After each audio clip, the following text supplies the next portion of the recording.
Hello juniors, so I welcome you all again in the continued series of physiology. और हमारा आज का topic है सेरेबेलम। तो गाइज ये काफ़ी इंटरेस्टिंग टॉपिक है, थोड़ा सा ट्रिकी टॉपिक है, तो मैं चाहता हूँ मेरे संग एंड तक बने रहें क्योंकि मैं आज इसे स्क्रैच से समझाऊंगा। इसके थोड़े से जो डिटेल टॉपिक है जैसे सेरेबेलर सर्किट, उसको भी मैं इन डेप्थ समझाऊंगा आपको। तो इसलिए आज ये टॉपिक पे अपन कवर करेंगे इसका इंट्रोडक्शन, इससे रिलेटेड एनाटॉमी, सेरेबेलम के फंक्शंस, सेरेबेलर सर्किट और उससे related legends. So without wasting any further time, let's move ahead. Starting with the intro of cerebellum. तो cerebellum is also known as little brain और ये lie करता है in the posterior cranial fossa. तो guys 3 cranial fossa होते हैं, एक anterior, एक मिडल और एक होता है posterior cranial fossa. Anterior cranial fossa में ज़्यादातर अपना सेरेब्रम होता है, मिडिल क्रेनियल फोसा में अपना मिड ब्रेन होता है और पोस्टीरियर क्रेनियल फोसा में आपका होता है सेरेबेलम।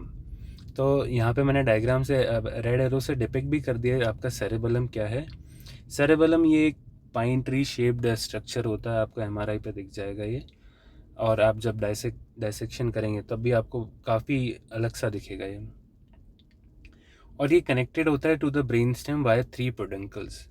अब ये पोडेंकल्स क्या है? पोडेंकल्स कुछ नहीं है, मतलब आप एक तरीके की केबल समझ लीजिए जो इन्फॉर्मेशन लेकर आएगी या फिर लेके जाएगी सेरेबेलम से।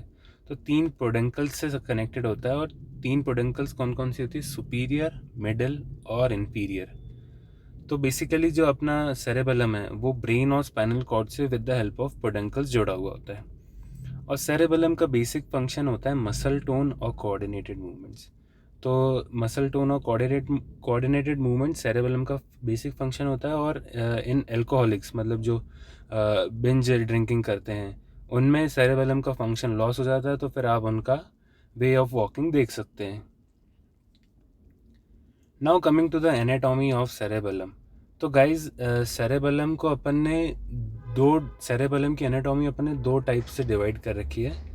तो फर्स्टली एक होती है ग्रॉस एनाटॉमी, मतलब आपकी जो फिज़िकल अपन उस स्ट्रक्चर को डिवाइड करते हैं। तो राइट हैंड साइड का डायग्राम वो फिज़िकल एनाटॉमी जो अपन ने उसको डिवाइड करा है वो डिपिक्ट करता है। तो राइट हैंड साइड का जो डायग्राम है उसमें अपन ने सेरेबेलम को on the basis of lobes divide करा है। एक है एंटीरियर लोब, दूसरा है पोस्टीरियर लोब और तीसरा जो पोस्टीरियर के नीचे है वो है फ्लोक्यूलो नोडुलर लोब।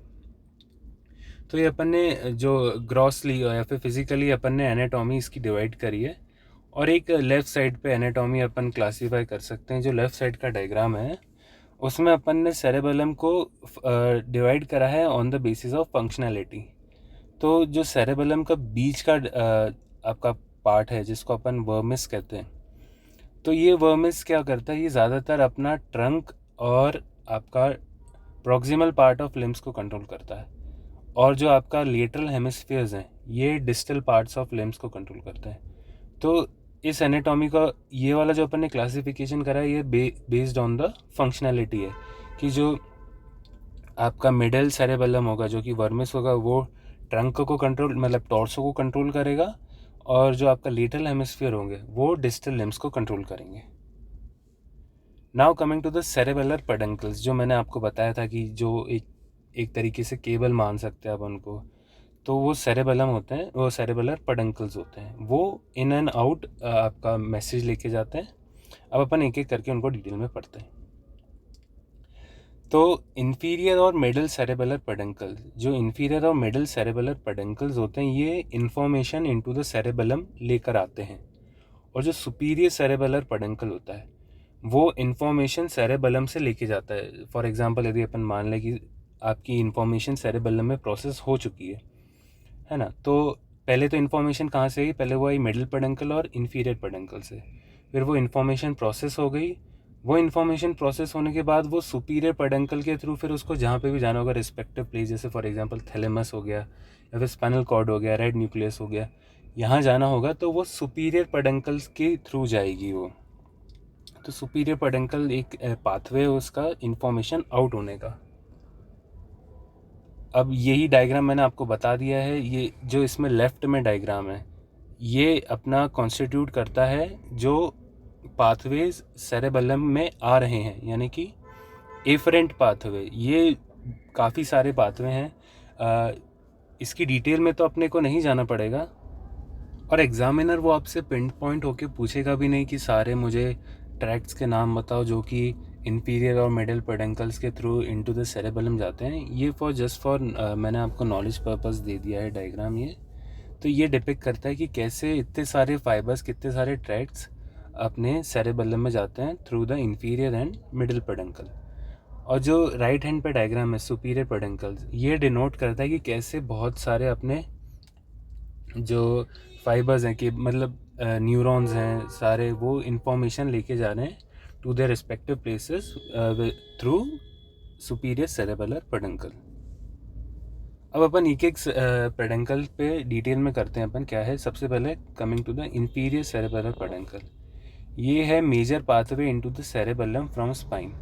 मतलब बेसिकली क्या है, जो जितनी सारी आपकी इन्फॉर्मेशन है जो स्पाइन से आ रही है with the help of neurons, वो इंफीरियर सेरेबेलर पेडंकल के थ्रू होते हुए आती है। और जैसे इसमें बहुत सारे न्यूमरस इनपुट्स आते हैं, जैसे स्पाइनो सेरेबेलर ट्रैक्ट है, क्यूनियो सेरेबेलर ट्रैक्ट है, ओलिवो सेरेबेलर ट्रैक्ट है और वेस्टिबुलो सेरेबेलर ट्रैक्ट है। ये ट्रैक्ट तो और भी काफ़ी हैं, लेकिन मैंने अभी 3-4 के नाम लिख दिए इसमें। तो ये सारी जो इन्फॉर्मेशन लेकर आते हैं, ये इंफीरियर पेडंकल के थ्रू इन्फॉर्मेशन आती है सारी सेरेबेलम में। और इप्सिलेटरल स्पाइनल कॉर्ड इन्फॉर्मेशन जो कि प्रोप्रियोसेप्शन, जैसे मैंने आपको बताया था, डॉर्सल कॉलम रिस्पॉन्सिबल होता है फॉर प्रोप्रियोसेप्शन। तो डॉर्सल कॉलम क्या होता है, वो सारी इन्फॉर्मेशन रिगार्डिंग प्रोप्रियोसेप्शन लेके जाता है टू द सेरेबेलम। और वो क्रॉस होने से पहले जो डॉर्सल कॉलम है वो मेडुला में डेक्यूसेट होता है। तो डेक्यूसेट होने से पहले ही वो सेरेबेलम में चला जाता है, इसलिए वो ipsilateral spinal cord proprioception information लेके जाता है। मतलब उसी साइड की बॉडी की उसी साइड की वो प्रोप्रियोसेप्शन की information to the cerebellum provide करेगा। अब अपन आ जाते हैं मिडल सेरेबेलर पेडंकल।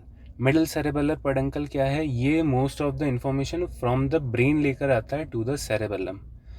इसमें पोंटो सेरेबेलर ट्रैक्ट आ गए और middle cerebellar peduncle fibres from contralateral cortex. Contralateral cortex क्या है, ब्रेन का अपोजिट साइड का कॉर्टेक्स, मतलब कि वो डेक्यूसेट होंगे और वो फाइबर्स जाएंगे फिर इनटू द सेरेबेलम। तो बिग स्टोरी शॉर्ट मैं आपको ये बोलूँ कि जो इंफीरियर और मिडिल सेरेबेलर पेडंकल्स हैं, इंफीरियर सेरेबेलर पेडंकल आपका most of the information from spinal cord लेके जाता है इनटू द सेरेबेलम, और जो आपका मिडिल सेरेबेलर पेडंकल है most of the information from the brain लेकर आता है इनटू द सेरेबेलम। फिर क्या होता है, जितनी भी इंफॉर्मेशन आती है फिर वो सेरेबेलम का जो काम था मसल टोन और कोऑर्डिनेटेड मूवमेंट, उस हिसाब से वो इन्फॉर्मेशन को डिसाइड करता है, उसको थोड़ा मैं कहूँ मॉड्यूलेट करता है वो इन्फॉर्मेशन, कैसे बॉडी में मूवमेंट होगा ताकि सब कोऑर्डिनेशन के साथ चले। और फिर अपन आ जाते हैं into the superior cerebellar peduncle. फिर अभी तक जितनी भी सेरेबेलम में इन्फॉर्मेशन आई वो एक बार मॉड्यूलेट हो गई, वो एक बार मतलब बॉडी के जो कोऑर्डिनेटेड मूवमेंट है उस हिसाब से वो रेडी हो गई। फिर वो इन्फॉर्मेशन जाएगी टू द स्पाइनल कॉर्ड और to the brain with the help of superior cerebellar peduncle. तो क्या है, ये मेजर पाथवे है out of cerebellum, axons from deep cerebellar nuclei. मतलब क्या होता है, मैं अब सेरेबेलम के अंदर चलते हैं अपन। तो सेरेबेलम का आउटर पोर्शन होता है कॉर्टेक्स, और सेरेबेलम के डीपर पोर्शन जो कि वाइट मैटर होता है उसमें प्रेजेंट होते हैं न्यूक्लियाई। और वो न्यूक्लियाई क्योंकि डीप विद इन द मतलब deep into the cerebellum present है, इसलिए उनको अपन ने डीप सेरेबेलर न्यूक्लियाई नाम दिया है, क्योंकि उसका नाम ही, उसकी लोकेशन वही है, इसलिए अपन ने उसको वही नाम दिया है। तो क्या होता है, जितनी भी सारी इन्फॉर्मेशन इंफीरियर और मिडिल सेरेबेलर पेडंकल से पहले आती है वो पहले सेरेबेलर के आउटर एरिया मतलब कॉर्टेक्स में जाती है। इसमें आप डायग्राम में देख सकते हैं, पहले सारी इन्फॉर्मेशन जैसे जो रेड फाइबर्स हैं वो इंफीरियर और मिडिल सेरेबेलर पेडंकल से होते हुए सबसे पहले वो जा रहे हैं कॉर्टेक्स में, मतलब बाहर की साइड। फिर वो बाहर की साइड से फिर वो आ रहे हैं अंदर न्यूक्लियस पे, डीप सेरेबेलर न्यूक्लियस, जैसे इसमें नाम दिया डेंटेट। तो डेंटेट एक डीप सेरेबेलर न्यूक्लियस है। तो सारी इन्फॉर्मेशन पहले जाएगी कॉर्टेक्स में, फिर वो डीप सेरेबेलर न्यूक्लियस में जाएगी, फिर वहाँ से सुपीरियर पेडंकल से होते हुए वो उसके रिस्पेक्टिव प्लेस पे जाएगी। तो यही बताया, all input outputs originate from deep nuclear. मतलब सारे जितनी भी इंफॉर्मेशन आई पहले सुपीरियर और मिडिल मिडिल और इन्फीरियर पेडंकल्स के थ्रू वो पहले कॉर्टेक्स पे जाएगी, फिर वो जाएगी डीप न्यूक्लियस, और डीप न्यूक्लियस से फिर वो जाएगी बाहर, मतलब कि टू द ब्रेन मान लें अपन, या फिर स्पाइनल कॉर्ड। तो उसको उसका एंड जो न्यूक्लियस है वो है अपना डीप सेरेबुलर न्यूक्लियर, और डीप सेरेबुलर न्यूक्लियस के थ्रू ही वो बाहर जाएगी। अपन इसको ऐसा समझ लें कि फॉर एग्जांपल जैसे अपन मॉल्स में जाते हैं, वहाँ पार्किंग जब अपन एंट्री लेते हैं तो कुछ नहीं होता, लेकिन जब अपन एग्ज़िट लेते हैं तो एक टोल वाला आ जाता है कि उसको अब 40 रुपीज़ 50 रुपीज़ पार्किंग टोल चाहिए होता है। तो वैसे ही वो डीप न्यूक्लियस है, जो सारी इन्फॉर्मेशन है वो at the and deep nucleus पे जाएगी, और फिर वहीं से सारी इन्फॉर्मेशन फिर अपने ब्रेन या फिर स्पाइनल कॉर्ड में जाएगी। और उसके और भी जगह जैसे रेड न्यूक्लियस है, थैलेमस है, यहाँ पे भी इंफॉर्मेशन जा सकती है। अब जो जितना भी मैं बता रहा हूँ कि सेरेबेलम का जो काम है, जैसे मसल टोन, कोऑर्डिनेटेड मूवमेंट्स, ये कैसे करता है वो, इसके अंदर बहुत सारे, पूरा सेरेबेलम पूरा न्यूरॉन्स का बना है। तो जो न्यूरॉन्स है ना वो एक सर्किट बनाते हैं, और वो सर्किट अगर इन्हांस होगा तो वो मूवमेंट को अपना एक्साइट करेगा, यदि सर्किट इनहिबिट होगा तो मूवमेंट्स को वो इनहिबिट करेगा। तो एक पूरा अंदर सर्किट, न्यूरॉन्स का सर्किट बना हुआ है। तो अपन वो सर्किट समझने की कोशिश करेंगे कैसे वो सर्किट काम करता है, और कैसे सेरेबेलम उस सर्किट की मदद से उसका फंक्शन इम्प्लीमेंट करता है। अब अपन समझेंगे कि सेरेबेलम के सर्किट्स के कंपोनेंट्स। तो अपना फर्स्ट कंपोनेंट है climbing fibres and mossy fibres. ये क्या होते हैं? ये फाइबर्स होते हैं, मतलब फाइबर्स क्या हैं? फाइबर्स न्यूरॉन्स हैं। तो as the name suggest, climbing fibers ये चढ़ रहे हैं, है ना, और मॉसी फाइबर्स उनकी शेप के कारण उनको मॉसी कहा गया है। तो ये टू टाइप्स ऑफ एक्सॉन्स हैं that enters into the cerebellum. अब सारे न्यूरॉन्स के पास एक्सॉन तो होता है, और वो सारी इन्फॉर्मेशन एक्सॉन के थ्रू वो नर्व एंडिंग पे लेकर आते हैं। तो ये क्लाइंबिंग एंड मॉसी फाइबर्स ये कुछ नहीं है, न्यूरॉन्स के एक्सॉन्स हैं that enters into the cerebellum. Climbing fibres arise from inferior olivary nucleus. Inferior olivary nucleus एक इंपॉर्टेंट लैंडमार्क है इन द ब्रेन स्टेम, और बहुत सारी इंफॉर्मेशन इस इंफीरियर ओलिवरी न्यूक्लियस के थ्रू होते हुए जाती है। और mossy fibers all other inputs लेकर आते हैं। जो ज़्यादातर आपके इनपुट्स आते हैं वो क्लाइंबिंग फाइबर्स से आते हैं, जो कि वो आपकी स्पाइनल कॉर्ड से लेकर आते हैं, और mossy fibers all other cerebellar inputs लेकर आते हैं। और ये दोनों सिनेप्स होते हैं into the Purkinje cells and deep nuclei. मैं इसको आगे और डिटेल में बताऊंगा पुर्किंजे सेल्स क्या है, डीप न्यूक्लियाई क्या है, लेकिन फॉर दिस स्लाइड आपको बस इतना याद रखना है कि क्लाइंबिंग फाइबर्स और मॉसी फाइबर्स ये सारी मतलब जो मिडिल और इन्फीरियर पेडंकल था, ज़्यादातर उसमें ये क्लाइंबिंग फाइबर्स और मॉसी फाइबर्स ही दौड़ रहे हैं। अब अपन आ जाते हैं next component of cerebellar circuit, ये है पुर्किंजे सेल्स। पुर्किंजे सेल्स क्या है? ये भी एक टाइप के न्यूरॉन्स है विद इन द सेरेबेलम, और ये बहुत सारे जो इनपुट्स हैं ये रिसीव करते हैं from the climbing fibres and from the mossy fibres, और ये फिर कनेक्ट होते हैं टू द डीप न्यूक्लियाई।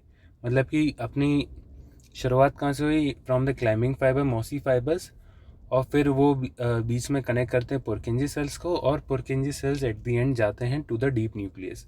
और मैंने बताया था डीप न्यूक्लियस एक वो एट दी एंड टोल जैसा है, अगर आपको पार्किंग से बाहर जाना है तो वो टोल देना पड़ेगा। तो ये डीप न्यूक्लियस आपके मतलब एंड गेट्स हैं, फिर सारी इन्फॉर्मेशन पहले डीप न्यूक्लिया आएगी, फिर वहाँ से वो रिस्पेक्टिव प्लेसेस चली जाएगी अपनी। और पुर्किंजे सेल्स क्या हैं? पुर्किंजे सेल्स बाय नेचर ही होते हैं इनहिबिटरी। मतलब कि पुर्किंजे सेल्स क्या है? न्यूरॉन्स हैं। न्यूरॉन्स क्या है? सिक्रेट करते हैं न्यूरोट्रांसमीटर, और न्यूरोट्रांसमीटर दो टाइप के होते हैं, एक इनहिबिटरी और होते हैं एक excitatory. Inhibitory Purkinje cells by nature inhibitory neurons हैं, जो कि inhibitory neurotransmitter like GABA release करते हैं। Now coming to the deep nuclei. तो डीप न्यूक्लियाई जैसा मैंने बताया एक एंड गेट्स होते हैं, सारी इंफॉर्मेशन आपकी डीप न्यूक्लियाई पे आनी ही आनी है। तो डीप न्यूक्लियाई इनका नाम कैसे पड़ा? क्योंकि सेरेबेलम का एक आउटर पोर्शन होता है कॉर्टेक्स, जो कि ग्रे मैटर होता है, और एक इनर पोर्शन होता है वाइट मैटर। तो वाइट मैटर के अंदर प्रेजेंट होते हैं ये डीप न्यूक्लियाइज, इसलिए इनका नाम डीप न्यूक्लियाई दिया है। और सबसे आपको इसमें एक 3-4 न्यूक्लियस हैं जो कि इंपॉर्टेंट हैं, वो आपको याद कर लेने चाहिए। सबसे लेटरल मोस्ट होता है आपका डेंटेड न्यूक्लियस, फिर टू द मीडियल साइड जाते जाएं अपन तो उसके बाद आएगा एम्बोली फॉर्म, उसके बाद आएगा ग्लोबस न्यूक्लियस, और फिर आएगा फेस्टिजियल न्यूक्लियस। तो डेंटेट न्यूक्लियस इसका क्या रेलेवेंस है? जैसे डेंटेट न्यूक्लियस लेटरल मोस्ट है, तो जैसे कि मैंने आपको एनाटॉमी में बताया था कि अपन ने फंक्शनल एनाटॉमी कैसे डिवाइड करी थी। जो लेटरल आपका हेमिस्फीयर्स हैं वो कंट्रोल करेंगे आपका डिस्टल पार्ट ऑफ लिम्स। तो उससे क्या होगा, अगर डेंटेट न्यूक्लियस आपका लेजन हुआ, डेंटेट न्यूक्लियस में लेजन हुआ या फिर उसकी एक्टिविटी कॉम्प्रोमाइज़ हुई, तो आपकी सारा लेटरल आपके जो डिस्टल पार्ट ऑफ लिम्स हैं वो चला जाएगा।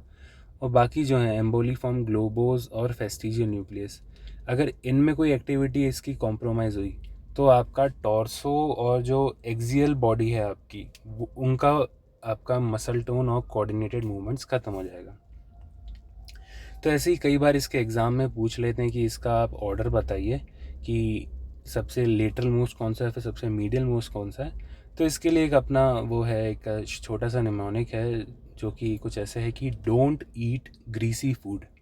तो इससे क्या होगा, इससे आप इसको ऑर्डर याद कर सकते हैं। और कोई भी पूछे, यदि कोई पूछे कि फेस्टिजियल न्यूक्लियस में आपका लेजन है, तो क्या आपका मतलब बॉडी का कौन सा जो पार्ट है वो अनकोऑर्डिनेटेड मूवमेंट्स शो करेगा और मसल टोन उसमें गड़बड़ा जाएगी, तो आप कहेंगे कि टॉर्सो और axial portion of the body वो गड़बड़ हो जाएगा। तो गाइज़ ये है अपना एक मैंने वो बता दिया है जो अपना पूरा सर्किट है उसका एक समरी स्लाइड है। तो ये समरी स्लाइड अगर आप एग्ज़ाम में बताएंगे, लिख के आएंगे, तो most of the time examiner आपको नॉलेजेबल पर्सन समझेगा, क्योंकि ये मोर देन सफिशिएंट है अपन। लेकिन इसको सर्किट को और अच्छे से बनाएंगे, अभी और डिटेल में बनाएंगे, लेकिन ये भी बनाएंगे आप तो मोर देन सफिशिएंट होगा। तो इसमें अपन ने शो करा है इनपुट्स, जैसे मैंने आपको बताया मिडिल और इन्फीरियर पेडंकल्स में से सारे इन्फॉर्मेशन इनपुट्स आते हैं इनटू द सेरेबेलम, और इनको कौन लेकर आता है? क्लाइंबिंग फाइबर्स और मॉसी फाइबर्स। अब अपन आ जाए सेरेबेलम के अंदर। सेरेबेलम के अंदर क्या क्या प्रेजेंट है? पुरकिंजी सेल्स और डीप न्यूक्लियाई। पुरकिंजी सेल्स और डीप न्यूक्लियाई के ऐसे कनेक्शंस हैं, कुछ पॉजिटिव कुछ नेगेटिव।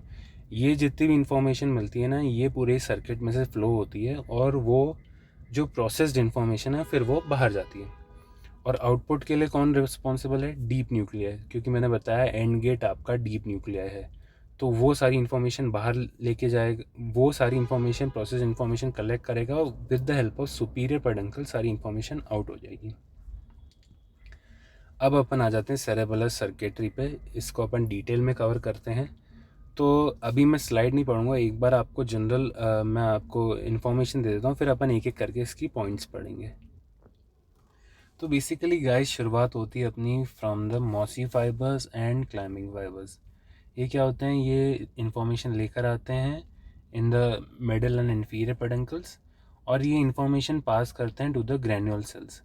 ग्रैन्यूल सेल्स क्या होते हैं? ये बेसिकली एक तरीके के वर्कर्स होते हैं जो कि इन्फॉर्मेशन को स्प्रेड कर देते हैं। तो इससे क्या होता है, ये पैरेलल फाइबर्स की हेल्प लेके ये इन्फॉर्मेशन को स्प्रेड कर देते हैं, और वो पैरेलल फाइबर्स से बहुत सारे पुरकिंजी सेल्स को वो एक्साइट कर देती है। अब वो पुरकिंजी सेल्स एक्साइट होने के बाद वो जाते हैं फिर टू द डीप न्यूक्लियाई, और डीप न्यूक्लियाई से सारी इन्फॉर्मेशन जाती है फिर to their respective places like motor cortex and spinal cord. अब एक बार अपन इसको और अच्छे से पॉइंट वाइज पढ़ लेते हैं। तो input arrives from mossy fibers which excite the granule cells. Granule cells send axon to parallel fibers that excites many Purkinje cells. Climbing fibers strongly excite Purkinje cells directly. तो इसमें climbing fibres होते हैं ना, वो Purkinje cells को directly भी excite कर देते हैं। क्लाइंबिंग फाइबर्स मॉसी फाइबर्स दोनों directly climbing fibers directly excite कर देते हैं परकिंजी सेल्स को, और mossy fibers directly can excite to the deep nuclei. और ये सारी इनकी प्रोसेसिंग होती है इनसाइड द कॉर्टेक्स। कौन सा कॉर्टेक्स? Cerebellar cortex. और फिर Purkinje cells are influenced by both mossy and climbing inputs और इंटर न्यूरॉन। जैसे अब इसमें बहुत सारे और भी तरीके के न्यूरॉन्स अपन मतलब न्यूमरस न्यूरॉन्स आते हैं, जैसे basket cell, stellate cell, Golgi cells. वो क्या करते हैं, वो भी इस सर्किट का पार्ट होते हैं, और वो फाइन ट्यूनिंग में हेल्प करते हैं। मतलब जैसे कि उनका भी एक्शन होता है, जैसे कोई इनिबिटरी है, कोई एक्साइटेटरी है, इनकी मदद से ये जो सर्किट है ये अपना और एडवांस हो जाता है, और फाइन ट्यूनिंग के साथ अपना सर्किट रेडी हो जाता है। फिर अपन आ जाते हैं आउटपुट पे। पुरकिंजी सेल्स होते हैं वो क्या करते हैं, जैसे मैंने आपको बताया था पुरकिंजी सेल्स इनहिबिटरी होते हैं, उनका नेचर ही इनहिबिटरी होता है। तो वो इनहिबिट कर देते हैं डीप सेरेबेलर न्यूक्लियस को यूजिंग गाबा न्यूरोट्रांसमीटर। और फिर जब अगर डीप न्यूक्लियस इनहिबिट हो गया तो वो कोई सिग्नल बाहर भेज नहीं पाएगा, लेकिन डीप न्यूक्लियस यदि वो एक्साइटेड है तो वो क्या करेगा, फिर वो एक्साइटेटरी आउटपुट भेजेगा with the help of excitatory neurotransmitter like glutamate. वो किसको भेजेगा, फिर वो थैलेमस को भेजे, रेड न्यूक्लियस को भेजे, वेस्टिबुलर न्यूक्लियस, वो बहुत सारी जगह भेज सकता है। और फिर वो वहाँ से वो मोटर कॉर्टेक्स और स्पाइनल कॉर्ड के थ्रू वो फिर अपना बॉडी का मूवमेंट कोऑर्डिनेट होगा। तो ये था अपना बेसिकली सर्किट। अब अपन इसके और अच्छे समझने के लिए इसके डायग्राम को अपन रिव्यू करते हैं। तो बेसिकली टॉप लेफ्ट कॉर्नर में जो आप डायग्राम देख रहे हैं वो सेरेबेलम, जैसे जब आप सेरेबेलम को डाइसेक्ट करेंगे तो उसमें आपको 3 लेयर आप हिस्टोलॉजी में पढ़ेंगे, मॉलिक्यूलर लेयर, पुरकिंजी लेयर और ग्रैन्युलर सेल लेयर। तो ये अपन ने सेरेबेलम का मैंने एक छोटा सा डाइसेक्शन करा है, उसमें अपन को आपको 3 लेयर शो करी मैंने। और फिर जो राइट का लोअर डायग्राम है उसी को अपन ने मैग्नीफाई करके उसको पढ़ने की कोशिश करी। तो इस डायग्राम में अपन ये देख सकते हैं कि जो सबसे आउटर लेयर है जो कि है अपनी पिंक कलर की, फिर उसके अंदर है ग्रीन कलर की लेयर, फिर है ऑरेंज कलर की लेयर, फिर है इनर मोस्ट येलो कलर की लेयर। तो येलो कलर की लेयर है, ये होती है वाइट मैटर। और फिर जो पूरी कॉर्टेक्स है, जो तीनों बाहर की लेयर हैं, वो होती है अपना ग्रे मैटर। तो वाइट मैटर के अंदर प्रेजेंट होते हैं अपने डीप न्यूक्लियाई। तो क्या होगा, बहुत सारे क्लाइंबिंग फाइबर्स और मॉसी फाइबर्स इंफॉर्मेशन लेकर आएंगे, वो पास करेंगे to the granule cells. Granule cells क्या करेंगे, फिर वो पास करेंगे टू द पैरेलल फाइबर्स।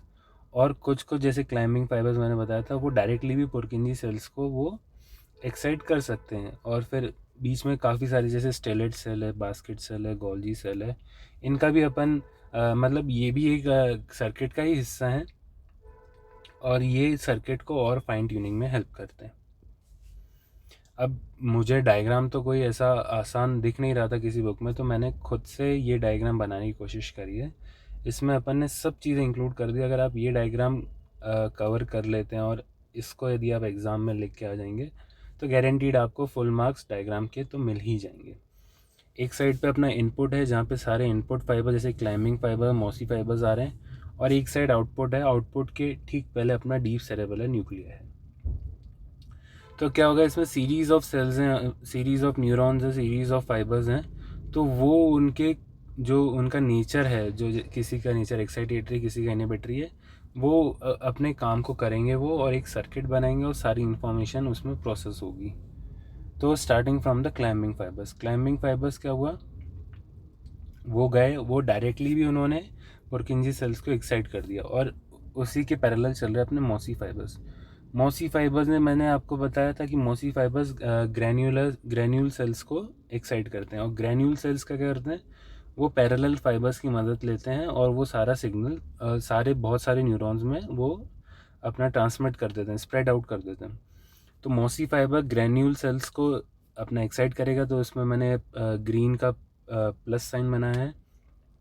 और फिर ग्रैन्यूल सेल्स फिर वो पैरेलल फाइबर्स में डिवाइड हो जाएगा, और पैरेलल फाइबर्स सारे एक्साइटेटरी, वो फिर सारे बाकी जितने बचे न्यूरॉन जैसे बास्केट सेल है, स्टेलेट सेल है, पुरकिंजी सेल्स है और अपना है गोल्जी सेल्स, इन सबको वो एक्साइट करेगा। और फिर जब ये जो सारे सेल्स हैं, ये सारे सेल्स हैं इनहिबिटरी, तो बास्केट सेल भी इनहिबिटरी है, स्टेलेट सेल भी इनहिबिटरी है, पुरकिंजी सेल भी इनहिबिटरी है, और ग्रैन्यूल सेल भी इनहिबिटरी है, सॉरी गोल्जी सेल भी इनहिबिटरी है। ये सारे बाकी सारे न्यूरॉन्स इनहिबिटरी हैं। अपना केवल एक्साइटेटरी न्यूरॉन था अपना मॉसी फाइबर्स और अपने क्लाइंबिंग फाइबर्स, ये अपने एक्साइटेटरी हैं और ये डीप न्यूक्लियर को एक्साइट करेंगे। और बाकी सारे जितने भी न्यूक्लियर सेल्स हैं, अगर वो एक्साइट हो गए तो वो डीप सेरेबेलर न्यूक्लियस को इनहिबिट कर देंगे। तो ऐसा था अपना कुछ सेरेबेलर सर्किट। तो एट दी एंड अपन आ जाते हैं सेरेबेलम कंट्रोल पे, कि सेरेबेलम किस साइड की चीज़ों को कंट्रोल कर रहा है। एक इन जनरल है, मतलब कि ये लाइन आप याद रखेंगे तो आपको सारी इन्फॉर्मेशन इसकी याद रहेगी कि cerebellum controls ipsilateral side. Ipsilateral मतलब सेम साइड और कॉन्ट्रलेटरल मतलब अपोजिट साइड। तो क्या होता है, जो सेरेबेलर से जो फाइबर निकल रहे होते हैं, जैसे मैंने बताया सुपीरियर पेडंकल से जो फाइबर जा रहे होते हैं, वो अपोजिट साइड के कॉर्टेक्स में जाएंगे। मतलब कि अभी यहाँ पे ब्रेन कॉर्टेक्स की बात हो रही है, तो जो सेरेबेलर के फाइबर्स हैं वो opposite side of brain cortex में जाएंगे। फॉर एग्जांपल यदि राइट सेरेबेलम से आपके फाइबर्स निकले तो वो लेफ्ट सेरेब्रल कॉर्टेक्स तक जाएंगे। फिर क्या होगा, जो लेफ्ट सेरेब्रल कॉर्टेक्स होगा वो फिर अगर कोई सा उसको मोटर फंक्शन इनिशिएट करना होगा, फिर वो कॉर्टिकोस्पाइनल ट्रैक्ट से वो सारे इन्फॉर्मेशन भेजेगा और फिर वो कॉर्टिकोस्पाइनल ट्रैक्ट फिर वो डेक्यूसेट होगी इन द मेडुला। तो मतलब कि क्या हुआ, राइट सेरेबेलम से आपकी इन्फॉर्मेशन गई लेफ्ट कॉर्टेक्स, और लेफ्ट कॉर्टेक्स से जो सारी इन्फॉर्मेशन थी, लेफ्ट कॉर्टेक्स अपना right part of the body को कंट्रोल करता है। तो क्या हुआ, दो क्रॉसिंग हुई, तो क्रॉसेस ट्वाइस। तो इससे क्या हुआ, राइट साइड का सेरेबेलम राइट साइड की बॉडी को ही मतलब कि कंट्रोल कर रहा है, क्योंकि क्रॉसिंग दो बार हो गई। पहले राइट से लेफ्ट गया, फिर से लेफ्ट से वो ब्रेन से आते हुए फिर से वो राइट में आ गया in the spinal cord, in the brain stem. तो इससे क्या हुआ, सेम साइड का सेरेबेलम सेम साइड की बॉडी को कंट्रोल कर रहा है। तो as a result left cerebellar lesion होगा तो उसमें लेफ्ट सिम्टम्स दिखेंगे, और राइट सेरेबेलर लीजन होगा तो उसमें राइट सिम्टम्स दिखेंगे।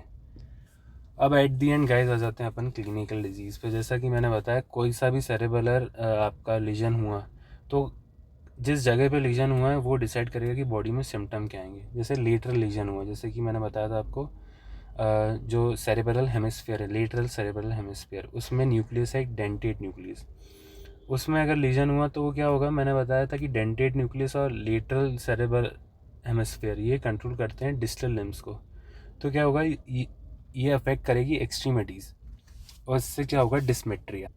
डिस्मेट्रिया में क्या होता है, जो बॉडी के मूवमेंट्स होते हैं, स्पीड्स होते हैं, पावर होती है, वो कंट्रोल नहीं हो पाता है, और फिर क्या होगा, उससे fall towards the injured side. ये हो गया अपना लेटरल लीजन। अब सेंट्रल लीजन में क्या होगा, जो मैंने वर्मिस बताया था आपको, जिसमें कि एम्बोलीफॉर्म ग्लोबस और फेस्टिजियल न्यूक्लियस होते हैं, और फ्लोक्यूलर नोड्यूलर न्यूक्लियर लोब भी होता है इनके नीचे। तो ये क्या, इनका मेन काम है अपना सेंट्रल बॉडी यानी कि टॉर्सो और axial portion of the body को कंट्रोल करना। तो ये अफेक्ट करेगा ट्रंक को, जिससे क्या होगा, लॉस ऑफ बैलेंस होगा। मतलब कि आपकी जो एक्सियल बॉडी, जो सेंट्रल बॉडी है, वो आपकी कंट्रोल में नहीं रहेगी।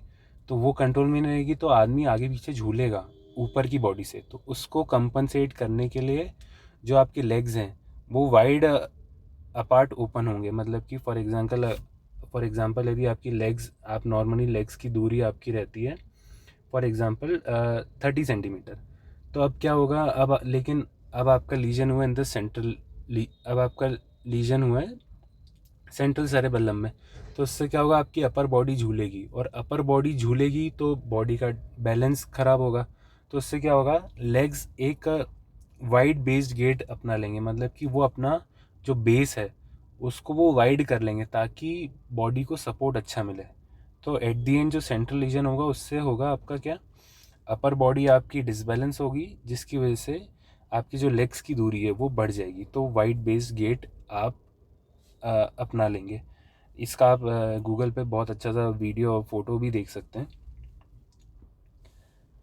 सो guys, this brings to the end of the lecture. अगर आप अभी तक बने हुए तो चैनल को शेयर ज़रूर कीजिएगा, लाइक ज़रूर कीजिएगा, और थैंक यू सो मच।